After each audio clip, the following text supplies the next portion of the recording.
L'objectif de ces formations, c'est d'abord de préparer, autant que faire se peut, les collègues qui exercent des fonctions préfectorales, préfets ou sous-préfets, dans le cas d'une gestion de crise. La première, évidemment, le premier enseignement, c'est d'avoir la posture, et la posture, elle repose sur un mot qui est la question de la stratégie. Quand on est dans cette responsabilité-là, il faut manager les équipes et manager la gestion de la crise, et donc on est naturellement dans une recherche d'une stratégie adaptée. La deuxième chose, évidemment, c'est d'acquérir des réflexes. Une gestion de crise, en fonction de sa nature, elle impose un certain nombre de réflexes en termes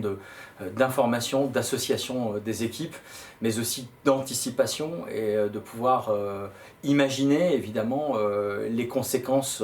possibles et peut-être les plus défavorables en fonction des événements, et puis naturellement d'avoir le souci de prendre des décisions à impact, c'est-à-dire des décisions qui ont vocation à intervenir très concrètement dans la résolution de la crise.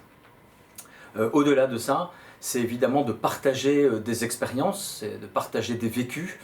parce qu'en matière de gestion de crise, évidemment, on peut passer beaucoup de temps sur la théorie, mais tant qu'on n'a pas été confronté soi-même à la gestion du stress, à la gestion du temps, à la question du maintien d'une conscience des priorités, nous ne sommes pas totalement confrontés à ce qu'est la gestion de crise. Et donc le partage de vécu, d'expérience, c'est évidemment aussi extrêmement précieux. Et donc au bout de ces 2 jours, quand on a accumulé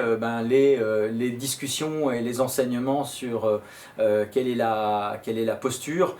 quels sont les réflexes et quels sont les vécus, eh bien nous espérons, en tout cas c'est le retour qu'ils nous en font,